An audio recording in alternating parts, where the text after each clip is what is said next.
আসসালামু আলাইকুম বন্ধুরা, সবাই ভালো আছেন? ইতিমধ্যে আপনারা জানেন সোশ্যাল প্ল্যাটফর্মে একটি ঘটনা নিয়ে তোলপাড় ঝড় আমাদের আমাদের পার্শ্ববর্তী কান্ট্রিতে, যেটা কলকাতা, ভারতবর্ষ, ইন্ডিয়া যেটাকে আমরা বলি। এখন কথা হলো যে ভারতবর্ষ কলকাতায় যে এই ঘটনাটা ঘটেছে, তীব্র নিন্দা জানাই। শুধু তীব্র নিন্দা জানালেই হবে না, যার যার সামর্থ্য অনুযায়ী এটা নিয়ে প্রতিবাদ করতে হবে। জানি না কেন এই ঘটনাটা ঘটেছে। আর যেই পশুরা ঘটনা ঘটিয়েছে তাদেরকে আইনের আওতায় এনে, শুধু আইনের আওতায় আনলে এটা সমাধান হবে না, এদেরকে প্রকাশ্য দিবালোকের সামনে উলঙ্গ করে তাদের যৌনাঙ্গ কেটে দিয়ে প্রত্যেকটাকে প্রত্যেকটাকে ফাঁসির কাস্টে দাঁড়া করানো উচিত। আর এর সাথে যারা জড়িত চরম ভাবে শাস্তি দেওয়া উচিত, যেন নেক্সট জেনারেশনে, নেক্সট টাইমে এরকম বড় ধরনের ঘটনা যেন না ঘটে। আমি বলতে চাই, ভারতবর্ষে এরকম একটা ঘটনা ঘটলো কিভাবে? এটা খুবই দুঃখজনক, খুবই দুঃখজনক। এটা বুঝতে হবে, সবারই মা বোন আছে। এটা মাইন্ডে ঢুকাও রে ভাই, মাইন্ডে ঢুকাও। যাই হোক, যে ঘটনা ঘটেছে আমি রিপ্লাই আবার বলতে চাই না। এটা ইতিমধ্যে সবাই জানে, এটা আমি বলতেও চাই না, আমার মুখ থেকে আসতেছে না। তো আমি তীব্র নিন্দা জানাই আমার কাছ থেকে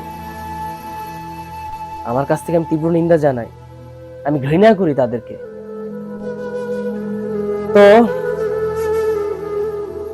ইন্ডিয়া সরকারের উচিত এটাকে তদন্ত করে প্রত্যেকটাকে, এই কাজের সাথে যারা জড়িত, এই জঘন্য কাজের সাথে যারা জড়িত, প্রত্যেকটাকে জঘন্যতম শাস্তি দেওয়া উচিত।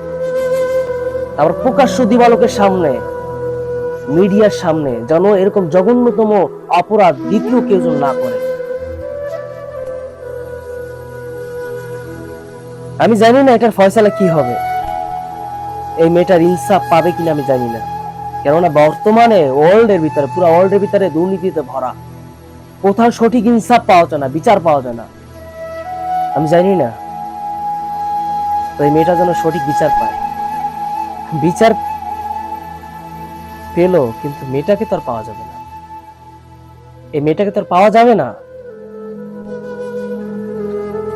নৃশংসভাবে হত্যা করেছে, রেপ কেস। আপসেট হয়ে যায় যে আসলে এটা কি হলো। হয়তো সেটা কলকাতায় ঘটেছে, সে তো একটা মানুষ, আমি তো একটা মানুষ। আমি আবারও তীব্র নিন্দা জানাই। ভারতের সরকারদেরকে বলবো, যারা বড় বড় প্রাইম মিনিস্টার আছেন, বড় বড় নেতারা আছেন, এটাকে নিয়ে তদন্ত করেন খুব শীঘ্রই। এর সাথে কারা কারা জড়িত সে হাসপাতালটাকে সিল মেরে দেন। তো আপনারা খোঁজ লাগান যে এর সাথে কারা কারা জড়িত, তাদেরকে জঘন্যতম শাস্তি দিবেন প্রকাশ্য দিবালোকের সামনে, মিডিয়ার সামনে। তো এর সাথে আমি কি বলবো, আমার বলার ভাষা নেই। আর যে এলাকায় ঘটেছে, প্রত্যেকটা মানুষ এটাকে নিয়ে প্রতিবাদ করেন, মুষ্টিবদ্ধ হাত নিয়ে প্রতিবাদ করেন।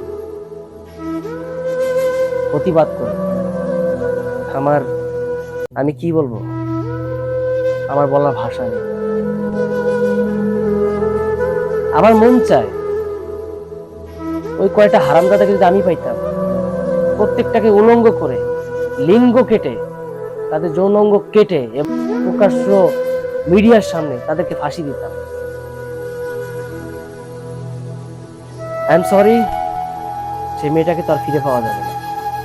তো এরকম ঘটনা যেন দ্বিতীয়বার না ঘটে, সবাই সজাগ থাকবেন, সবার জায়গা থেকে সজাগ থাকবেন। এটা খুবই একটা ঘৃণাই তো একটা ঘটনা, যেটা মেনে নেওয়া যায় না। সবাই ভালো থাকবেন। আসসালামু আলাইকুম।